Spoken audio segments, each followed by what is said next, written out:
Hi guys, Darrel Smith from South Dakota again.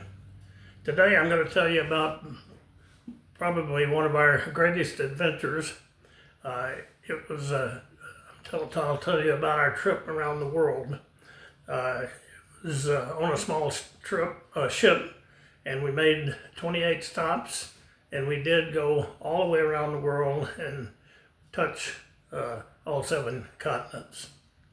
Glenda and I were in Hawaii. I was ending my career as an airline pilot, and at that time you were 60 years old. After that you were too old to be in the cockpit. They've changed that now. But at 60, and my 60th birthday was coming up at the turn, and it matched the turn of the century. So we were in Honolulu, and that retirement came, and we went to Reno, Nevada. We got a nice townhouse on the golf course, and we thought that's where we'd probably stay for the rest of our life. Well, friends of ours, Al and Vera Haugen, somehow found out about this trip that was going to, in a small ship with a small number of passengers, make a trip around the world, and it was going to take 120 days, for 4 months. Well, they invited us to go along. They booked passes, invited us to go along, and Darrel and Jeannie Cloud also came along. So we had moved to Reno, and our daughter came and granddaughter came to live in our house. They were great house sitters, which took a load off our mind that the house would be taken care of. And we boarded a plane in Reno, flew to Seattle, from Seattle nonstop to Amsterdam, and then we had left about a week early, so we went down to Switzerland and visited friends down there for about a week. Well, we came back and flew from Amsterdam to Greece, to Athens, Greece.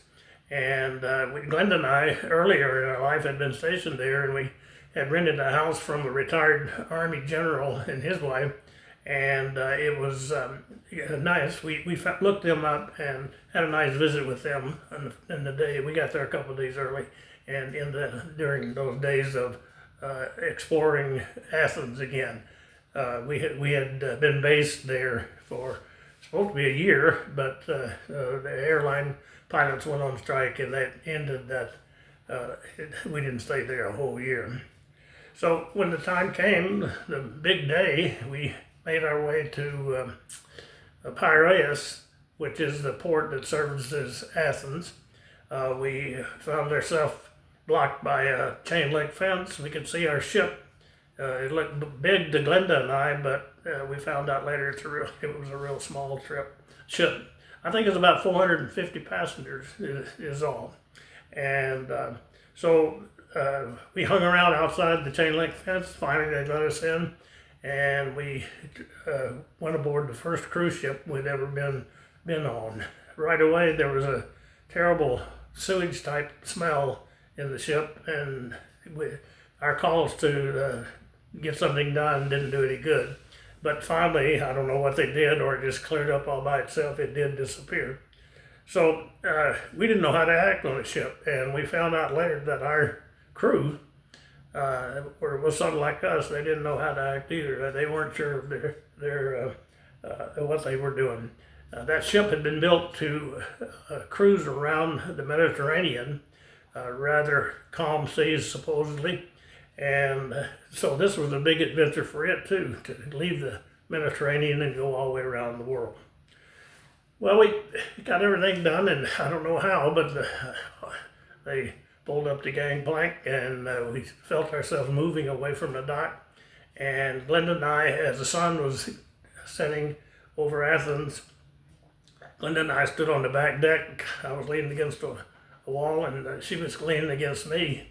And it was getting a little dark, and we could feel the vibration from the diesel engines, just barely, in our feet. But to us, that was an indication that we were off onto a big adventure.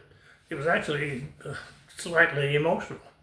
And anyway, we're on the ship. We found we assigned a room, had bunk beds, one small bunk beds, and it had I don't know the real name of it, a bathroom that when you took a shower, everything in the bathroom got wet. The sink, the floors, the commode, and that's just the way it was. So it was a pretty cramped room, but we were willing to put up with that.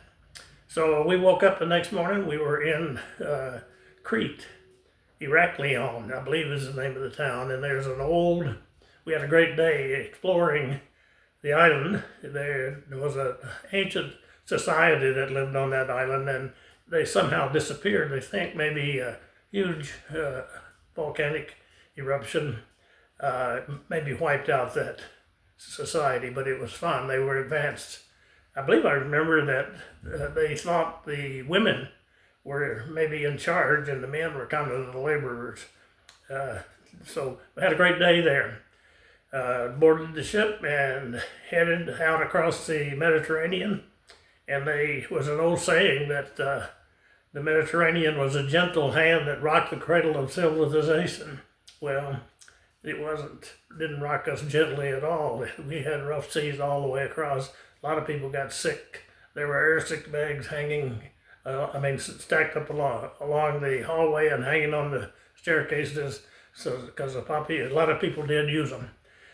But we arrived in Sicily, Syracuse, and it's on the east side of the island. And again, I believe it was the Romans that were there, and they built colosseums and big buildings with columns, and it was a great day exploring there. We got some good food there too. Again, as we were leaving there, it was in the afternoon, and it was to see it. We weren't used to it yet. To see the town disappear into the night was quite interesting. Well, it's not very far. We went to Gibraltar next, and after we had been in two places where they didn't speak English at all, Gibraltar they did, and that was kind of refreshing. Gibraltar, has the rock of Gibraltar. Well, there's a tram that goes to the top, and Glenda and I caught that thing, and we climbed up on top, and because of the altitude there, the wind was howling, and the seabirds put on quite a flying expedition. We would stand up there, and it was almost a solid, flat rock all the way to the ocean, and wind was blowing, and they would be down by the ocean and get in the updraft from the wind, and they'd go sailing past us way up in the sky, and they did that over and over again. It was fun to watch them do that. We caught the tram up, but we walked back down, and about halfway down, we came upon a group of people. Everybody's kind of chattering. And what we found out was that this was the favorite place for the Barbary apes. I guess that's what they were called. I think they were monkeys, macaques, but from Barbary. I don't know where Barbary is, but they were very friendly, and they'd climb on your shoulders, and some people had food, and they would feed them. And we found out that there was a group of about 40 that got to be pretty naughty and mean, so they gave them a little trip back home to Africa. But the ones that we saw were very nice, very nice. So again, it got to be a regular thing. A lot of places we'd just stay during the daylight hours, and as the evening arrived, we would make our way back to the ship and get a nice meal and go to bed for the next port of call. They had a lot of entertainment on the ship. It was a small ship, as I mentioned. Sometimes the entertainment hung around for a while. It wasn't just one night and they would leave. They'd stay on a week or two, but we enjoyed that. So our next stop was Morocco, Tangiers. Now we're getting to an area that's a little different from what we've been. It was exciting. We got a cab, a little van to take us around. We found out Vera knew the language. She was Palestinian, and this guy, the cab driver, didn't know that she could understand him, and he would take us to places, and he'd tell the people in his language, these people are worthless. They're not going to buy anything. They're cheapskates. They're not going to do that. And I don't know why Vera didn't just tell him, I understand what you're saying, but she didn't. And so they got angry about that. So anyway, we got into the marketplace, Casbah, I don't know what they call it, but it was buildings and alleyways and openings and many doors, and they were selling just about everything. One thing that kind of stuck in my mind was the high pointed stacks of spices, a lot of different spices that we didn't know what they were. So again, another great day. We then boarded the ship and put out to sea, and our next stop was Madeira. It's an island, and I don't know where the wine called Madeira came from or not, but I said, I think I'll just stay on the ship today. And I'm certainly glad I didn't, because it was a beautiful place. It reminded me of Hawaii. A lot of flowers were growing wild. Streets were clean, mountains green. It was just a beautiful place. There was one little interesting thing. I don't know if they still do it or not, but they were when we were there. In the early days of the island, they farmed higher up in the hills, and their produce would be brought down to the market on sleds. They were kind of wicker basket type sleds, big enough for two people to sit side by side. And so you'd pay a fee and climb in that sled and slide down the hill. We had two guys were running and pushing and just riding sometimes, because it was steep enough and slick enough that the sled would slide all the way down the hill. It was not dangerous, but it was just an interesting aside. This time we boarded the ship, and we had quite a ride coming. I don't know how many days, maybe 5, maybe 6, I'm not sure. But we went from Madeira nonstop to Florida. One of the things I remember about parking, I think it's Fort Lauderdale, we parked there, and I watched them for a while.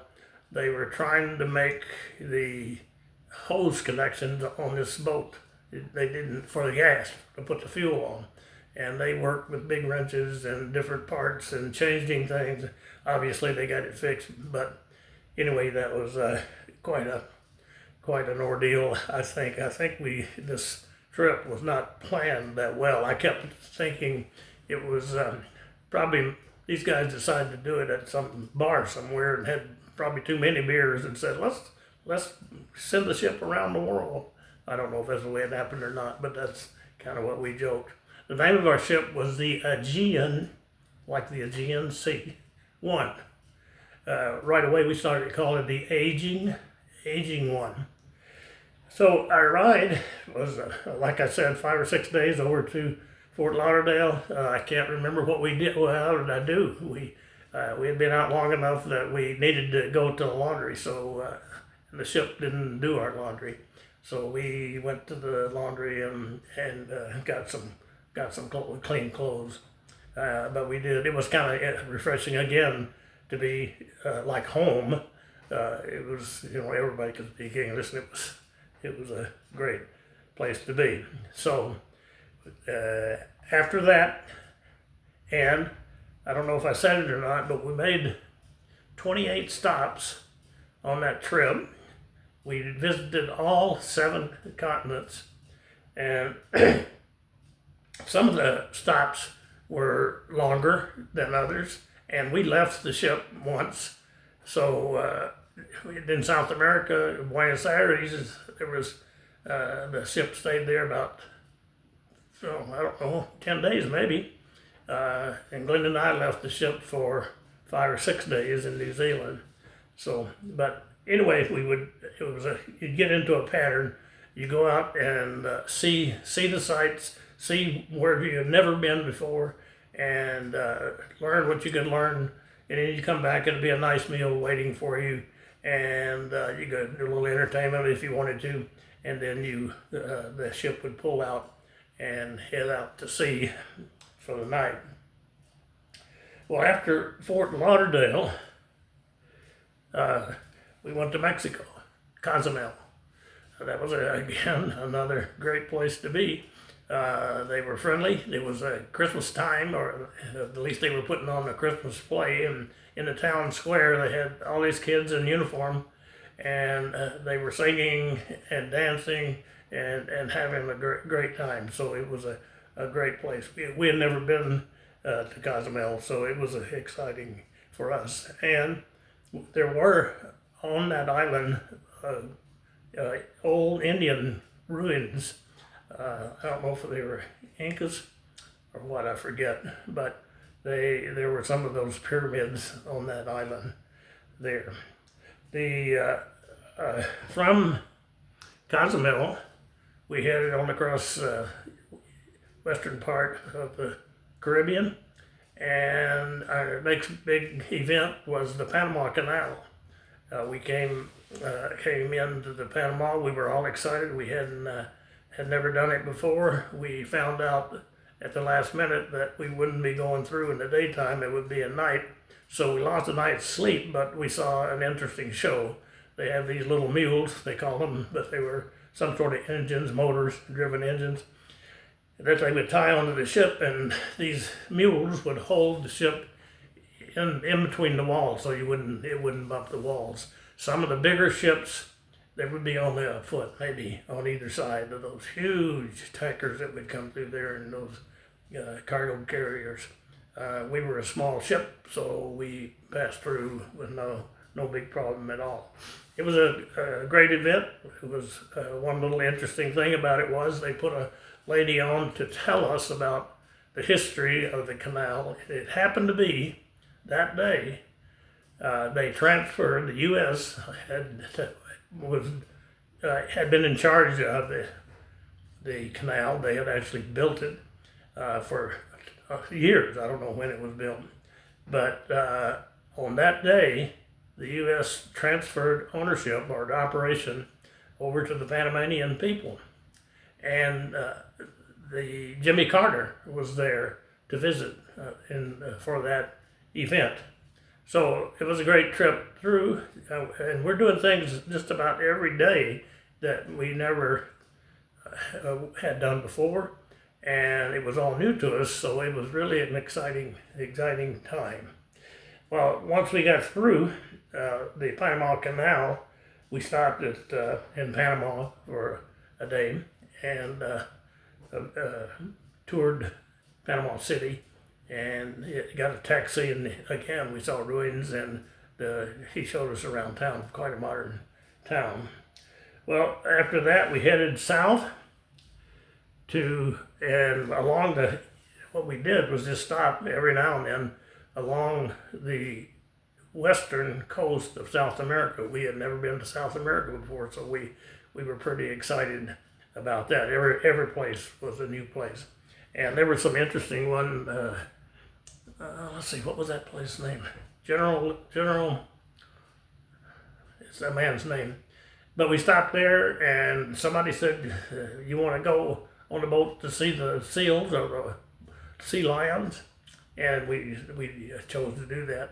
It must be a couple miles offshore. There was an island out there, and you've seen it on the wildlife shows where the beaches are just covered with these huge animals, and they're fighting and fussing, and we just idled along 50 yards offshore there and watched them. They didn't pay much attention to us. We saw some old buildings up on the island, and that was, they had harvested for years bird poop, what do you call it, guana, for fertilizer up there off of that island. Well, we made our way down the coast there, Lima, Peru, and Santiago, Chile, and Punta Arenas was one of the ports down there. And we made our way all the way down to Ushuaia. Ushuaia is a small town, a modern little town. It's got, but boats come and go all the time. We tied up close enough to downtown that we could walk. I don't know the population, but it's not very big. And again, it was summertime down there, and the flowers were beautiful around town. And we were able to get on a bus tour, and we went out in the country a little ways there, and we got our first view of penguins. They're cute little things. They were coming and going, and they didn't pay much attention to us. They just did their thing. I guess they were used to people being around. But that was exciting to us because we had never seen that before. Well, from Ushuaia, our next big adventure was, well, let me go back just a minute. I was going to say it was to go to Antarctica, but when we got to Ushuaia, the plan for the whole trip was we got off the boat and got on to a 747 or a couple of 747, and they flew us to Buenos Aires, and that was at Christmas time. So they had a Christmas party for us, and Buenos Aires is a beautiful place.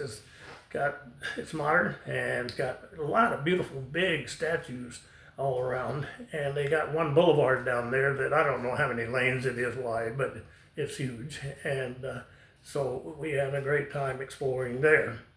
Well, we had never heard of it, but they also put us on another plane. We flew to Iguazu Falls, and like I said, I'd never heard of it, but it's one of the greater falls in the world. And we stayed overnight up there and hiked around the falls. Actually got in a boat down below the falls and went up into the mist, and it was all really, really exciting. It was good. So from there we flew back to Ushuaia, got on the ship, found out that it had been to Antarctica and back. A special group flew in just for the trip to Antarctica.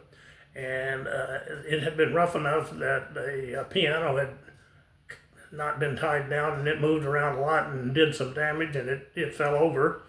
And so some of the crew was excited to tell us about that. But we headed out, and we had a guide along, and he said, people ask him, how do I know I've been to Antarctica? And he says, is it one of three ways? There's a certain latitude you cross, and another way would be you see the icebergs, and third, you see the penguins down there. And that's what he said in order to say you. And he said, in fact, you are going to Antarctica. And we went down, and I think the place was called Half Moon Bay, is where we made our landing. But before we got there, there's land visible. We weren't very close to it, but if you got binoculars and looked, some of those islands were just covered, thousands and thousands of penguins on those islands. And we drove through or boated through some very big and unusual pyramids. Not pyramid, but iceberg. Iceberg. And so it was an exciting trip. We made a landing. We wore our own clothes, but they furnished us rubber boots. We landed, and we had about 45 minutes before they were cycling us back and forth to the ship, and we were allotted about 45 minutes to look around. Well, we saw many mothers feeding their babies, and we discovered that the penguins, when they poop, they bend over and they fire maybe 5 or 6 feet. So you had to watch when one was bending over, facing away from you. They walked right by us within feet of us, didn't pay any attention whatsoever to us. There was one seal that we saw there, and we walked all around him, and it didn't even move. It was just sleeping, so it didn't pay attention. He must have been accustomed to it. There was an old wrecked boat, a wooden boat, there. Now, I can tell you a little bit of story, and we heard the story on the way down.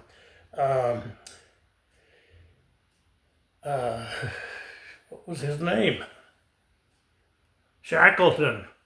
Shackleton, have you heard, do you know Ernest Shackleton's story? And I'll try to make it short. I will make it short. He was an adventurer, and he talked him into giving him a ship, and he was going to go to the South Pole.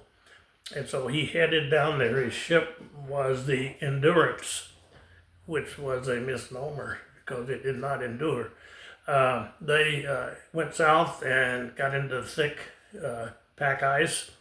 For days they worked their way through cracks and crevices, but finally they came to a complete halt. And the ship just locked up and it wasn't going to move. They had soccer equipment and they got and played soccer on the boats. They caught penguins and ate them. They lived on the boat, still lived on the boat, and for months. I forget. I used to know how many days, but there were 27 men. But for a long time they lived on the boat, but pack ice kept moving around, and the boat started making weird noises. And one of the sayings was, "Boys, I think she's going. I think she's leaving us." And they got out of the boat, and out of the ship. They took a boat with them, a pretty big boat, and their plan was to take that boat to the edge of the ice, and because the ship, it crushed it, and it went to the bottom. So they're out there. It ended up, they walked, they think about 800 miles pulling that boat. They finally found water and got to another place. Some of the men stayed, but the others went in the boat, and all together they were down there without proper food and cover for 497 days, and they didn't lose a man. Every one of them lived. Sad note is World War I was going on, and quite a number of them were killed in the war after they made it back. So they finally got to Elephant Island, I believe, East Elephant Island maybe, and made a landing in some sort of boat. Part of the men did, and the only way they knew there was civilization over the hill, so they climbed up and over that mountain, and it was not a easy thing to do. And they, of course, hadn't shaved and they hadn't changed clothes and hadn't shaved in 497 days. So the people at the whaling station were afraid of them. They didn't know who they were, and so I thought that was pretty interesting. We left Antarctica, back to Ushuaia, actually Port maybe Ushuaia. Anyway, then we were going to head across the South Pacific. Well, it took us 18 days to cross the South Pacific, and we stopped 2 days, just 2 days. We stopped at Easter Island. I know you've heard of that. It's where all the big statue heads are, and it's a real mystery till today as to how those guys carved those out of the mountain. And we made a walking trip, and there were some still lying in the quarry where they looked like that, but they hadn't been cut loose. They were just laying there, and they're all over the island, and they moved those things miles. And so I'm not sure they know exactly where. But anyway, there are more horses than there are people on the island. I had a nice day. Went to our pickup point to go back to the ship. Nobody was there to pick us up. we could see where we had left the ship from there. The ship wasn't there, and nobody knew where. Nobody told anybody anything. And they said, "Oh, they're out getting fuel." And then, but what we found out later was that the people that started and originated the trip around the world were having financial trouble. They were having trouble paying their bills, and so the word was that they actually sent a message that just leave the people there, bring the ship on back to Athens now. Well, some way they worked it out, and the ship showed up at, like, I think we got back on the ship around 3 or 4 in the morning. Okay, then we headed still farther west, so made 2 stops crossing the whole South Pacific to Pitcairn Island. You probably know the story too, that on the Bounty was a ship captained by Captain Bligh, and they went to Tahiti. They were going to pick up breadfruit plants and take them to the East Indies or somewhere to plant and to feed the natives that were being transported back and forth. Not the natives, the slaves from Africa. They were going to use that to feed them as they transported them back and forth around the world there. Well, they were there about 6 months, and the guys, some of them lived off of the ship, and they got girlfriends. And when the time came to leave, they didn't want to leave. Well, I can't remember the exact details, but some way, Fletcher Christensen, one of the officers, and some of the men pulled off a mutiny. They put Captain Bligh in a small boat, and he made it maybe 500 miles or so to safety. They just left him adrift out in the ocean, and he went back, made it all the way back to England, and came back and was able to penalize some of those guys for what they did. Well, they ended in Pitcairn Island, and they burned their ship. They brought some of the native girls with them. Big mistake. They didn't bring enough. So it didn't have enough women to go around. So that was friction. And they killed each other, some of them. And I don't know what happened to them all, but it didn't turn out to be a paradise for them.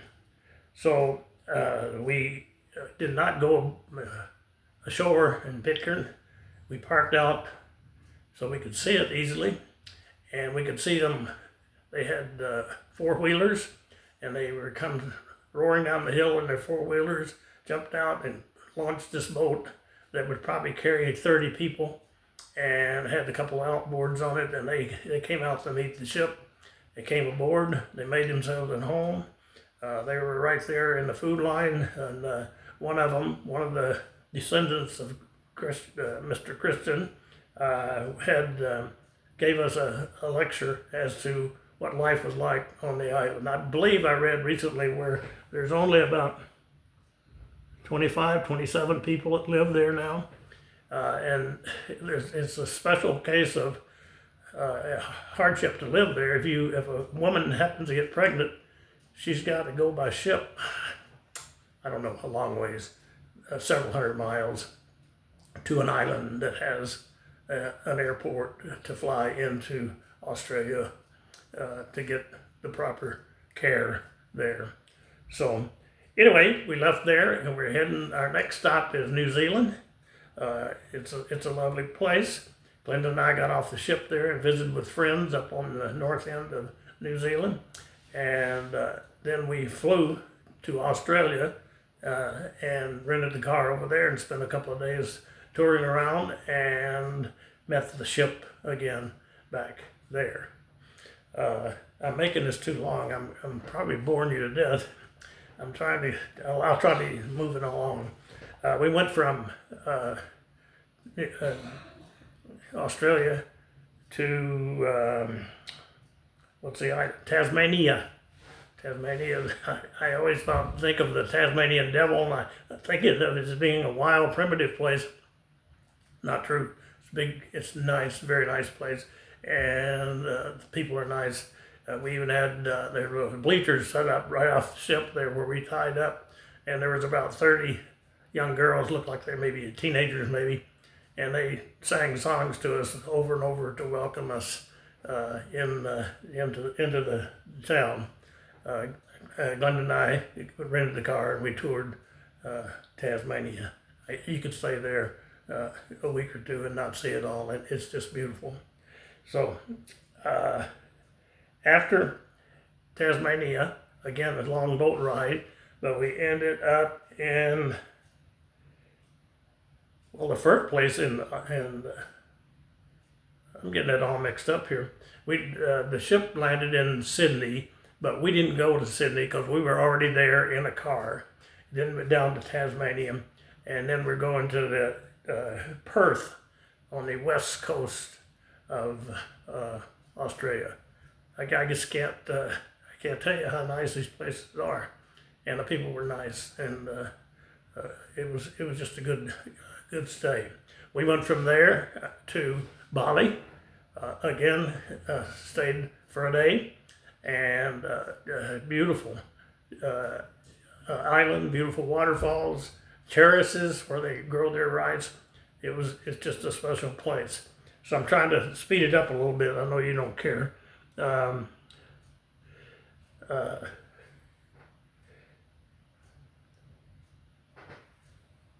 Perth, okay, Singapore, went to Singapore, and we had I keep saying it over and over, really nice place.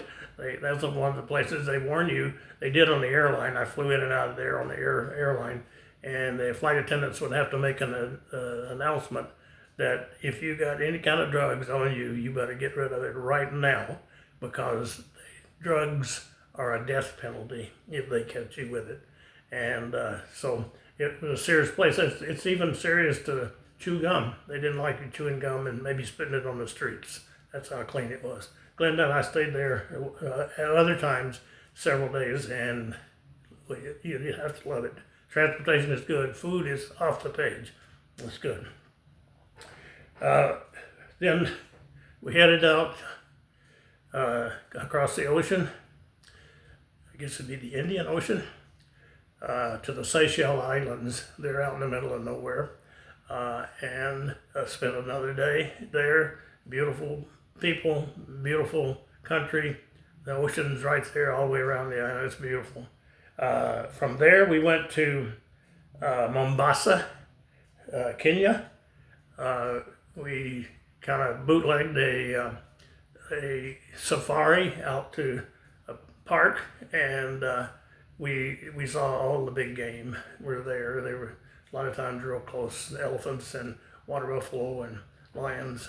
But we saw it all. So that was another great time. We lived in a tent out in the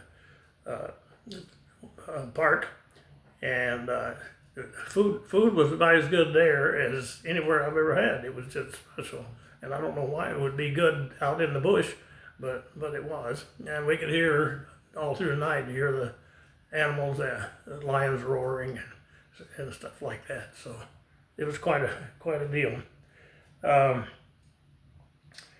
We from Mombasa in Kenya, we went through the Red Sea and the Suez Canal. We stopped in Alexandria, Egypt. We saw the pyramids.